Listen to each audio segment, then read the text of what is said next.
Вітаю, шановне спадарства. У эфіры кароткі выпуск навінаў. Для вас працуе Анастасія Русецкая. Запрашаю.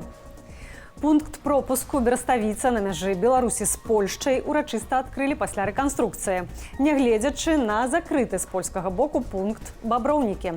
Старшыня дзяржаўнага мытнага камітэту Владзімір Арлоўскі выказаў упэўненасць, што межы ў любым выпадку будуць адкрытыя, паведамляе Белта.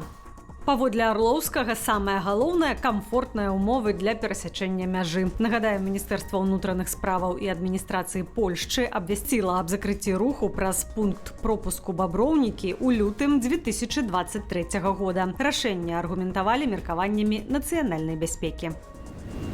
У Мюнхене адкрылася 61-я канферэнцыя ў справе бяспекі. На ёй магчымая сустрэча прадстаўнікоў Расіі, Украіны і ЗША. Пра гэта напярэдадні паведаміў Дональд Трамп. Будзе сустрэча ў Мюнхене заўтра. Там будзе Расія з нашымі людзьмі. Украіна таксама запрошаная, дарэчы. Я не ўпэўнены, хто якую краіну будзе прадстаўляць, але гэта будуць высокапастаўленыя чыноўнікі з Расіі, Украіны і ЗША. На штогадовую канферэнцыю ў справе бяспекі прыбылі віцэ-прэзідэнт ЗША Джей Ді Вэнс, прэзідэнт Украіны Владзімір Зеленскі і яшчэ 60 лідараў свету. Канферэнцыя ў Мюнхене самы буйны форум для абмеркавання і вырашэння пытанняў міжнароднай бяспекі. Удзел у Мюнхенскай канферэнцыі ў справе бяспекі бярэ і дэлегацыя беларускіх дэмакратычных сілаў. Падрабязней з месца падзей мой калега Сергей Пеляса. Мюнхенская конференция по бяспецы пачалася для беларускай дэлегацыі на чале са Светланою Тихановскай сёння о 7:30 раніцы з рабочага сняданка, які арганізавалі Латвія і Данія. Гэты сняданак тычыўся дыскусіі па тым, што рабіць з беларускім грамадствам і што рабіць, якую стратэгію выбраць у дачыненні да рэжыма Лукашэнкі. Сёння, заўтра ў суботу і ў нядзелю беларуская дэлегацыя тут на чале са Светланай Тихановскай працягне сваю працу. Адбудзецца шэраг спатканняў з міністрамі, сенатарамі ЗША, з іншымі палітыкамі. Светлана Тихановская выступіць таксама падчас шэрагу дыскусіяў. І скончыцца яе візіт увечары ў нядзелю сустрэчай з беларускай дыаспарай.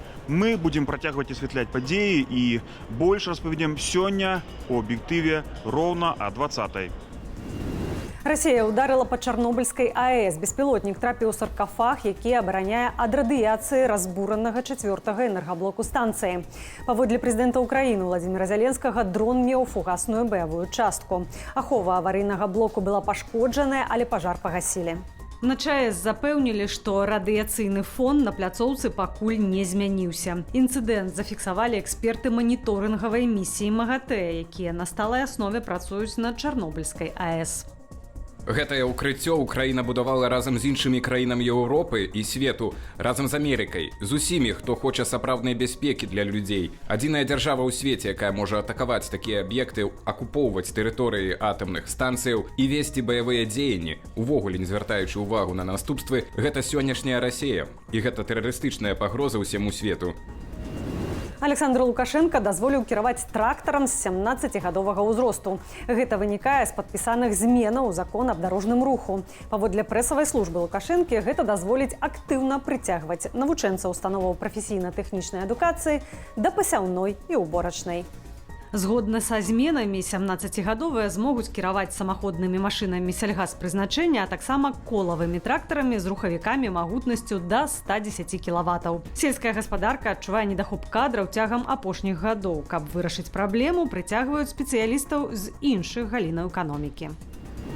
Чырвоны касцёл у Менску застанецца зачыненым. Александр Румак, упаўнаважаны ў справах рэлігіяў і нацыянальнасцяў, распавёў у эфіры першага нацыянальнага каналу беларускага радыё, што цяпер рыхтуецца капітальны рамонт святыні. Паводле чыноўніка ідзе дапрацоўванне дакументацыі. 8 месяцаў таму Румак называў тую ж прычыну, чаму рамонт дагэтуль не распачаўся. Як заўважыла выданне «Католік Лайф», атрымліваецца, за гэты час дакументацыю так і не дапрацавалі. Пры гэтым у спісе аб'ектаў для рэканструкцыі у інвестыцыйнай праграме Менску на гэты год чырвонага касцёлу няма. Сталічныя ўлады зачынілі касцёл святых Сымона і Алены пасля таго, як у ім нібыта здарыўся пажар у верасні 2022 года.